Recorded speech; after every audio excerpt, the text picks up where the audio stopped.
They called her a relic, a cautionary tale dressed in silk. A widow foolish enough to show her face at the grandest wedding of the season when the rest of polite society had already decided she did not deserve a face at all. Eloan Thorne sat alone on a stone bench at the edge of Hartwell Gardens while England's finest families celebrated around her, laughing in their diamonds, spinning in their satins, pretending they did not see her. And they were very good at pretending. 2 years had passed since her husband's name had become synonymous with scandal, disgrace, and a debt so vast it had swallowed her whole. 2 years since the creditors had taken the house, the carriages, the silver, her mother's pearls. 2 years since Eloan had learned that a woman without money was not a woman at all. She was simply a problem no one wanted to inherit. She had come today because she had no choice. The letter had arrived 3 weeks ago, precise, cold, and signed by a man named Grimshaw, who was not a creditor but something far more dangerous. He had promised to deliver his message in person. He had chosen this day, this place, this crowd deliberately. Men like Grimshaw always preferred an audience. And yet, sitting here now, watching the bride sweep past in a constellation of ivory lace, Eloan thought perhaps she had been a fool to come at all. "You look exactly as I expected, Mrs. Thorne," said a voice above her, like a woman who has already lost. She looked up. Lady Ashford stood before her in a gown the color of crushed violets, her neck weighted with rubies that probably cost more than the house Eloan no longer owned. She was not alone. 3 women flanked her, faces arranged in the particular expression that society women had perfected over generations. The expression that looked like concern but was, in truth, a sharpened blade. Lady Ashford. Eloan rose slowly, keeping her spine straight. She had practiced that spine. It had cost her more than anything else she still possessed.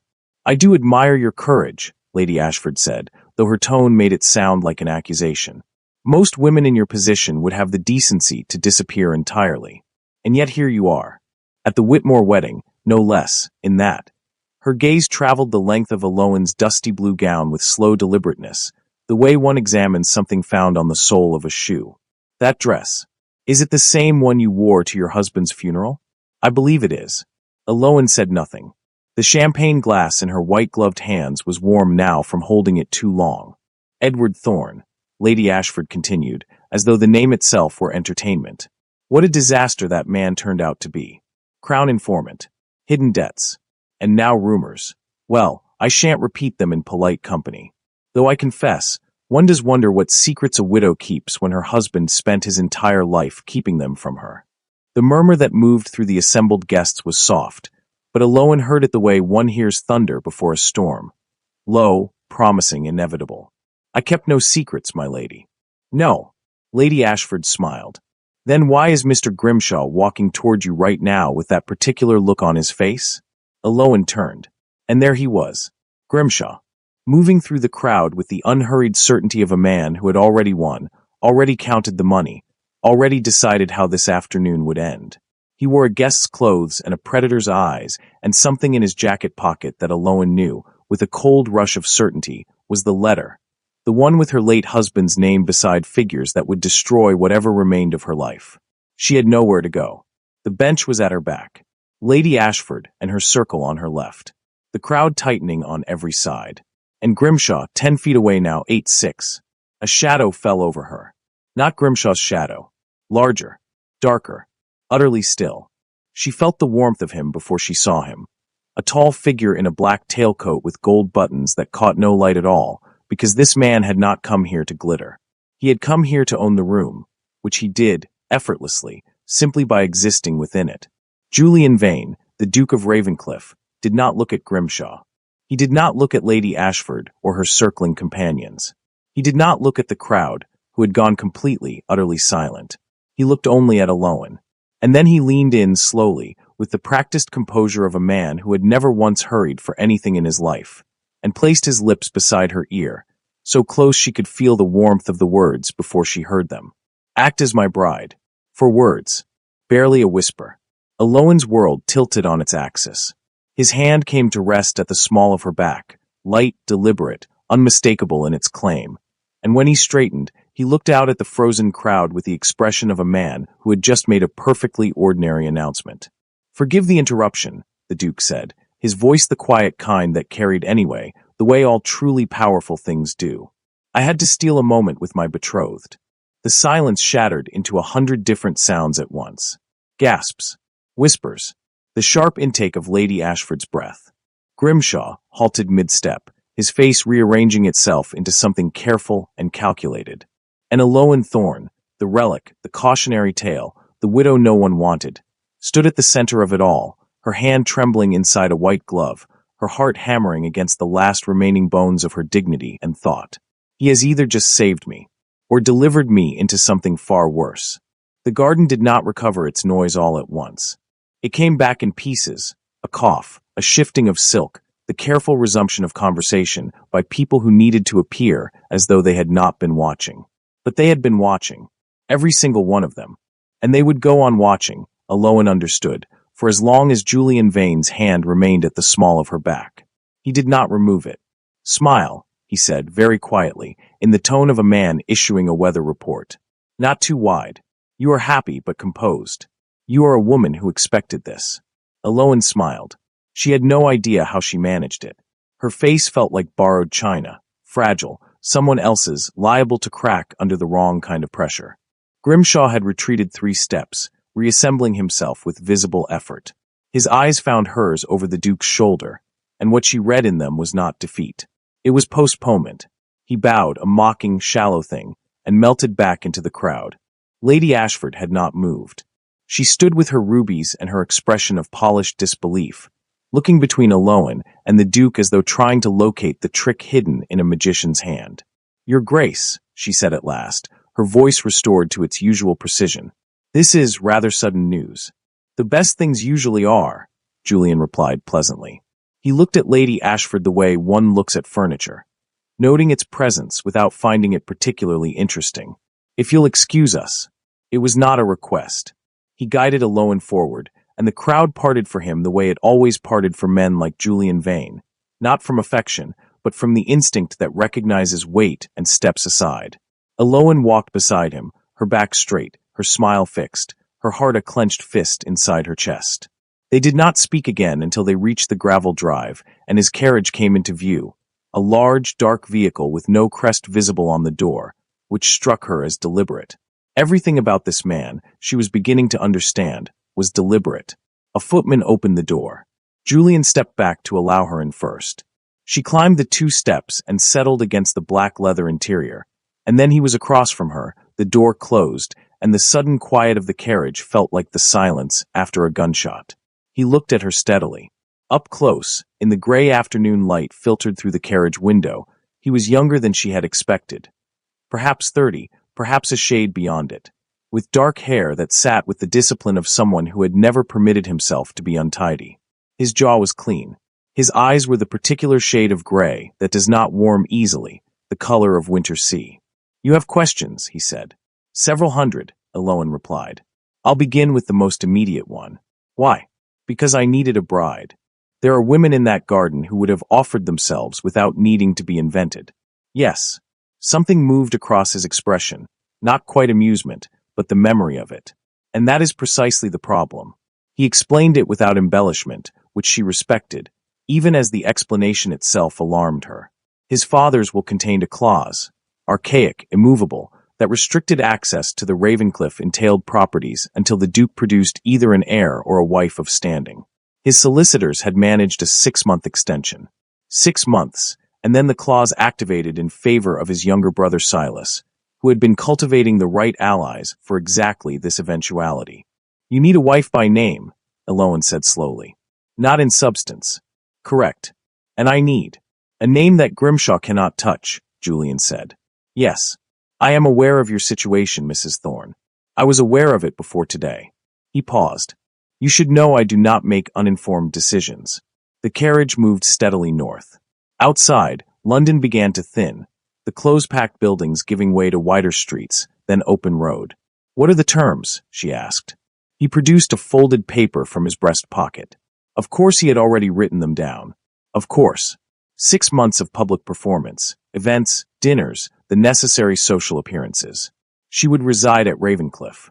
She would be introduced to the necessary parties and would conduct herself accordingly. In exchange, the Duke's name and protection for the full 6 months, settlement of the outstanding debts attached to her late husband's estate, and a private annuity thereafter, modest but sufficient, that Grimshaw or no creditor could reach. No love. He did not write that word, but it sat between every clause regardless. No intimacy. No expectations beyond the performance. And at the end of 6 months, she asked. A quiet separation. Incompatibility cited. You'll keep the name if you choose. Most women find it useful. Eloan looked at the paper a long moment. Then she looked at him. You've done this before. It was not quite a question. The way he'd written those terms, the specific protections he'd included, the annuity structure, the separation clause, it was the work of a man who had thought about it more than once. Julian did not answer, which was, she supposed, an answer. She signed where he indicated. He folded the paper and returned it to his pocket, and they did not speak again for the remainder of the journey north. Ravencliff announced itself before it came into view. The mist arrived first, low and gray and purposeful, curling along the road as though the estate generated its own weather. Then came the iron gates, tall enough to discourage optimism, worked into a pattern of thorns that had probably seemed poetic to whoever commissioned them and now simply seemed honest. Then the drive, long and lined with oaks so old they had grown together overhead, forming a tunnel of dark branches that let in very little of the failing afternoon light. And then the house itself. It was vast in the way that certain old things are vast, not through ambition, but through accumulation. Wing after wing added by generations who needed more space to contain their wealth and their secrets, until the result was a structure that sprawled across the hillside like something that had simply decided to stay. The stone was dark with age. The windows were numerous and tall, and in the last of the day's gray light, entirely without warmth. Eloan stepped down from the carriage, and did not allow herself to hesitate. The staff had assembled at the entrance, a line of them, precise and expressionless. The housekeeper, a woman named Mrs. Caldwell, was perhaps 60, with the posture of someone who had spent a lifetime refusing to bend. She looked at Eloan with an expression that was technically correct, deferential, composed, but contained within it a very specific coolness, the kind that exists in the gap between what a servant is required to say and what they actually think. "Mrs. Thorne," she said. "Not my lady. Not yet. Your rooms are prepared."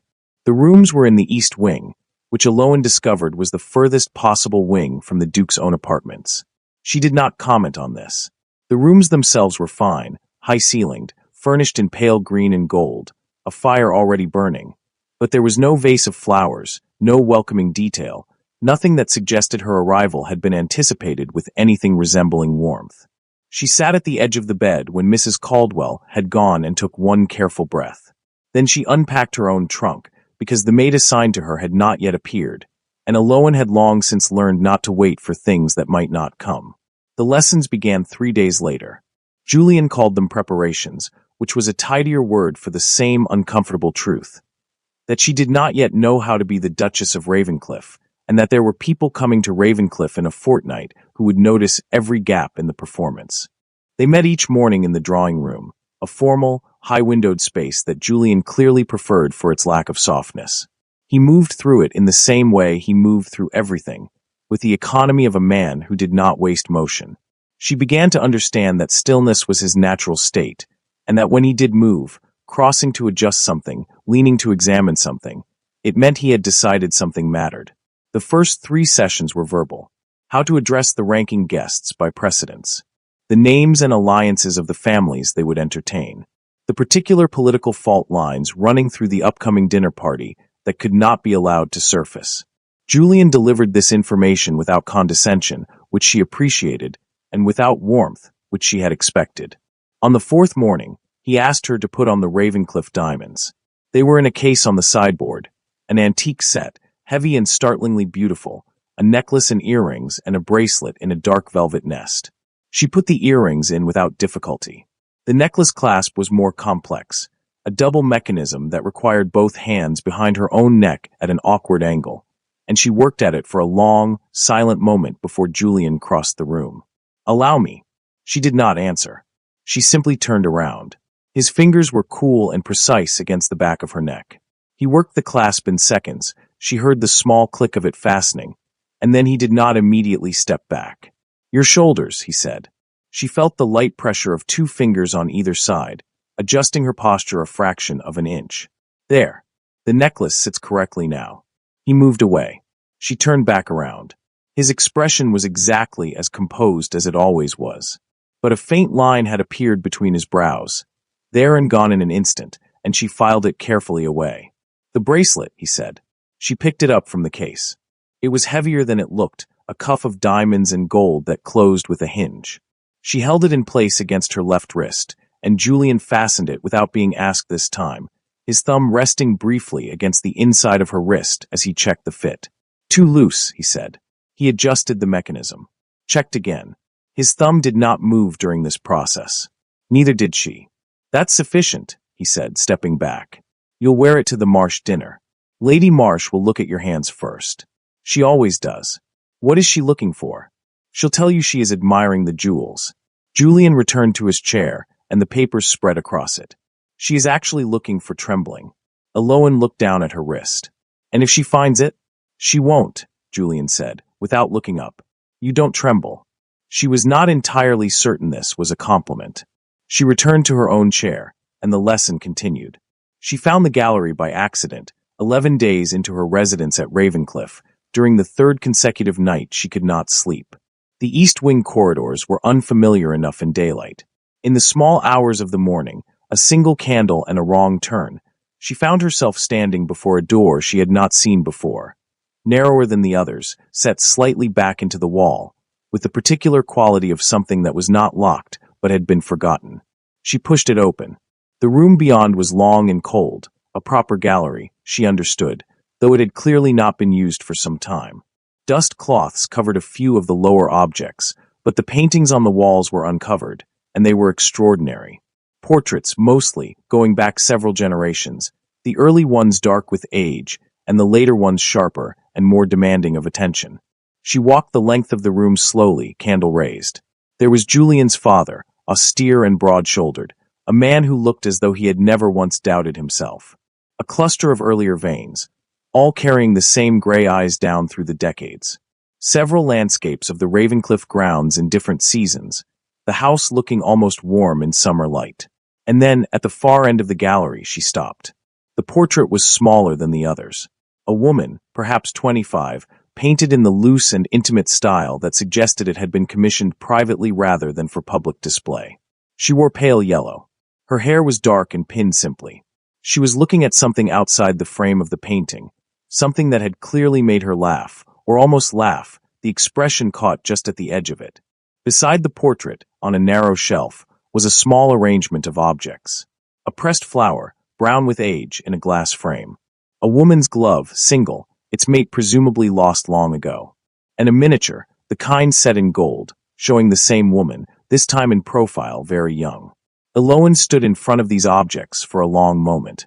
She heard nothing, but something in the arrangement of them, the care with which they had been placed, the fact that they were here, in this unused room, covered by no dust cloth and touched by no one, preserved exactly as someone had left them, told her everything the Duke's composure had been designed to conceal. He had loved someone, enormously and privately, and apparently without any plan for what to do with the loss of her. The coldness of the house rearranged itself in Eloan's mind. Not armor, not arrogance, simply a man who had learned, somewhere in this history preserved on a forgotten shelf, that feeling things openly was an expense he could no longer afford. She stood there until the candle burned low. Then she walked back through the dark corridor to her room, lay down on the pale green bed, and stared at the ceiling. She did not know what to do with what she had found. But she knew, with a certainty that settled into her chest like weight, that she was not the only person in Ravencliff who had learned to hold damage quietly and call it strength. The Marsh dinner arrived on a Thursday, which Eloan decided was appropriately unforgiving. A Thursday being neither the optimism of early week nor the relief of its end, simply the middle of things, where one had no choice but to continue. Lady Marsh was exactly as Julian had described. She was perhaps 65, thin in the way that suggested deliberateness rather than age, and her eyes traveled to Eloan's hands within 30 seconds of introduction. Eloan kept them still. The bracelet caught the candlelight and threw small diamonds across the tablecloth, and Lady Marsh's gaze lingered on it one beat longer than necessary before she smiled and said what a charming piece it was, how well it suited, How unexpected that the Duke had finally, well, one didn't like to say. There were 8 other guests. Julian's brother Silas was among them, which Eloan had not been warned about, and she understood immediately why. Silas Vane was handsome in the approximate way that second things are, close to the original, but lacking something essential. He had Julian's coloring without his stillness, his height without his weight. He greeted Eloan with an embrace of warmth that was constructed entirely of calculation, and spent the first course asking her questions about her late husband with the specific gentleness of someone pressing on a bruise to see how deep it went.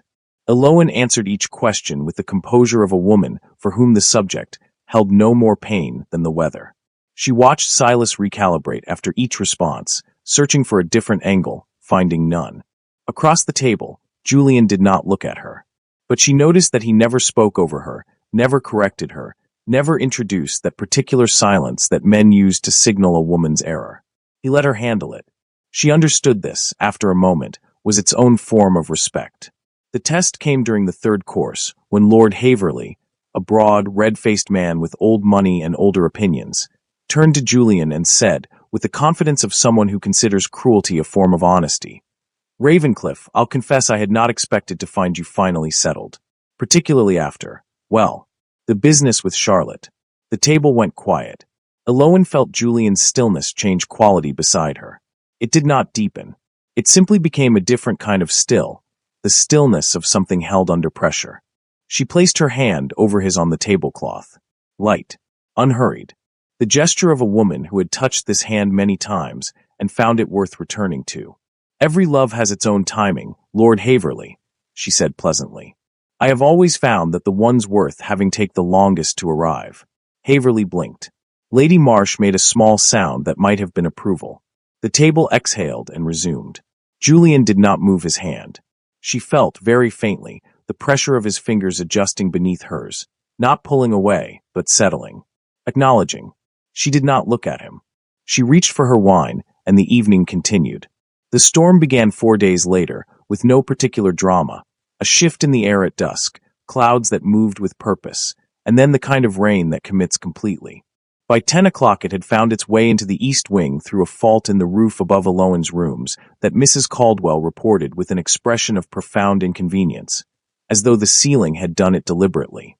"The roof in that section has needed attention since autumn," Julian said. He had been passing in the corridor when Mrs. Caldwell delivered her report, and he stopped now, considering the problem with the same focused economy he applied to everything. "The blue room is the only other room prepared." The blue room was in his wing. Eloan met his gaze. He met hers.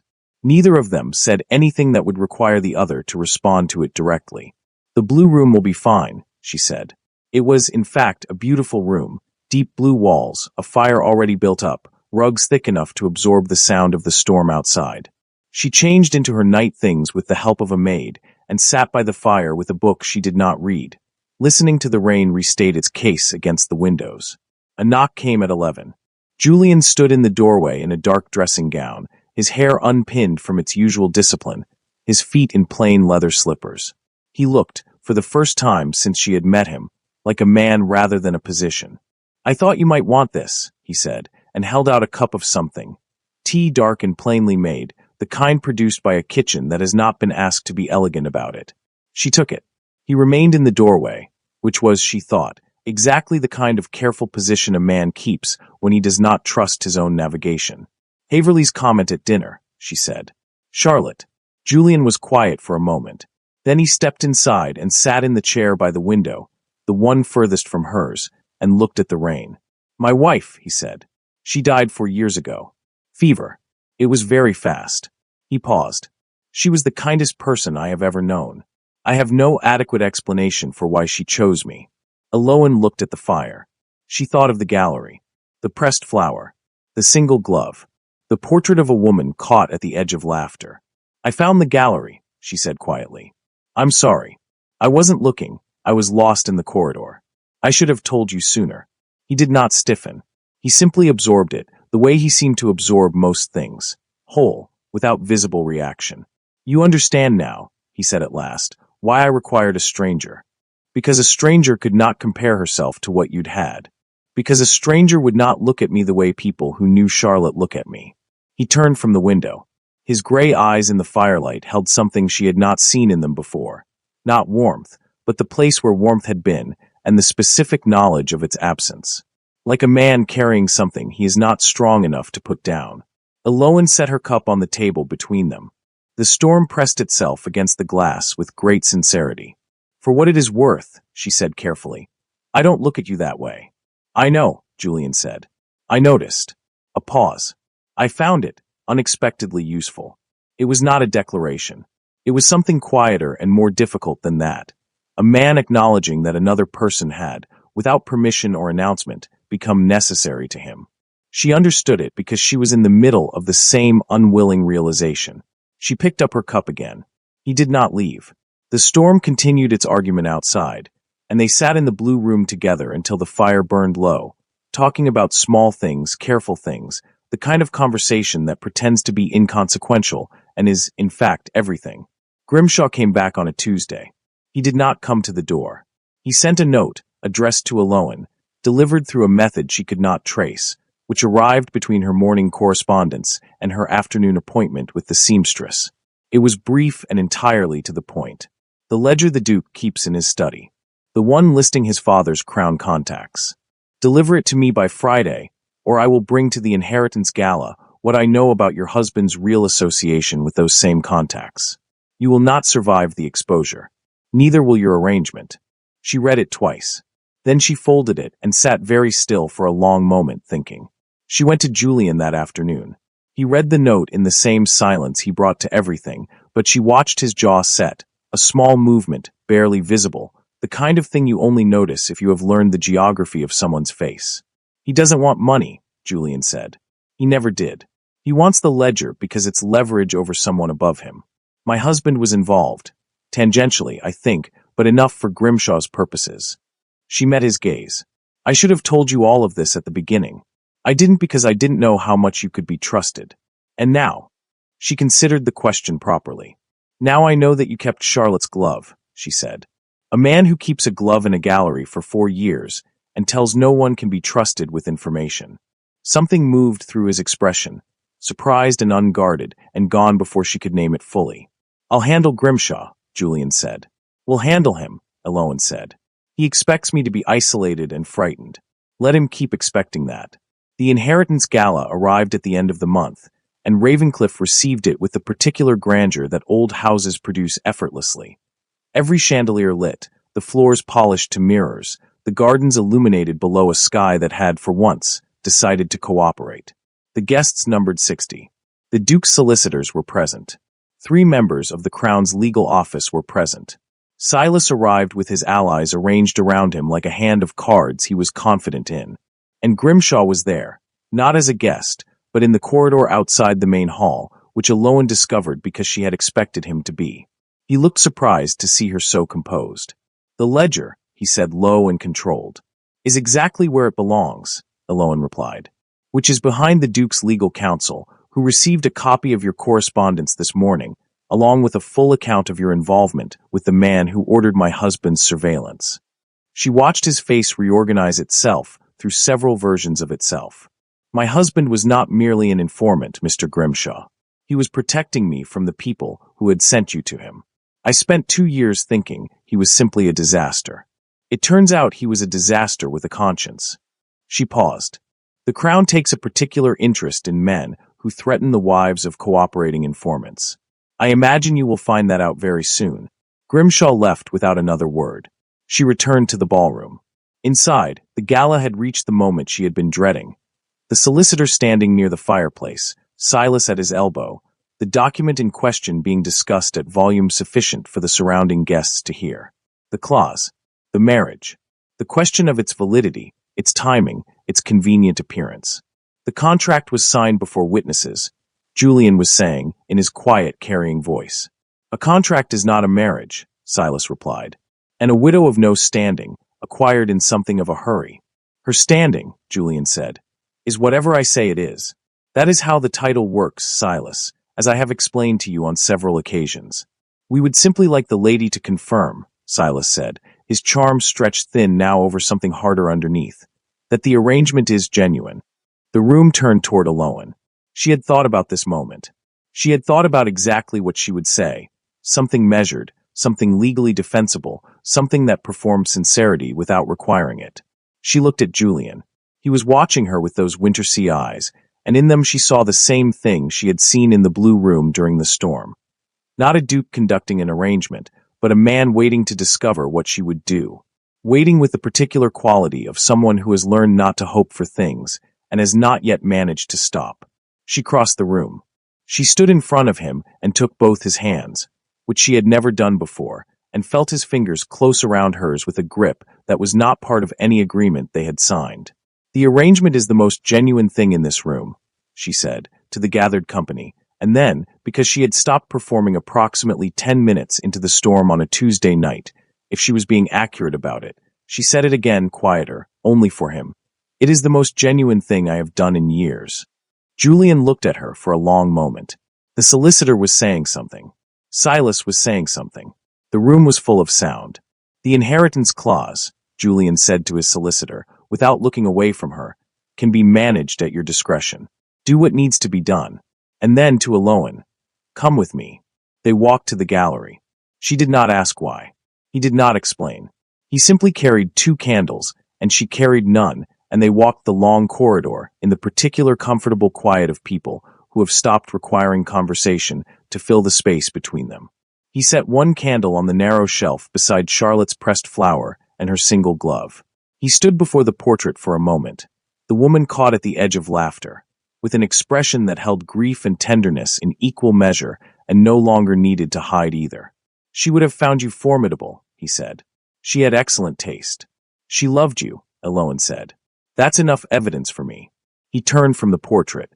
He looked at her with the directness he usually reserved for decisions that had already been made. "The contract ends in 6 weeks," he said. "I know. I have no interest in it ending."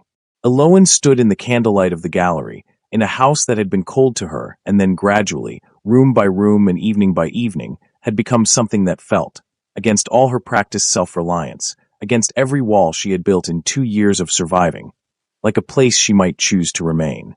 "Neither do I," she said. He crossed to her. He cupped her face in both hands. Those cool, precise hands that had fastened diamonds at her neck and waited at doorways and kept every promise they had made in writing, and several more they had not. He kissed her very carefully, the way a man kisses something he intends to keep. The candles burned. The gallery held its breath around them.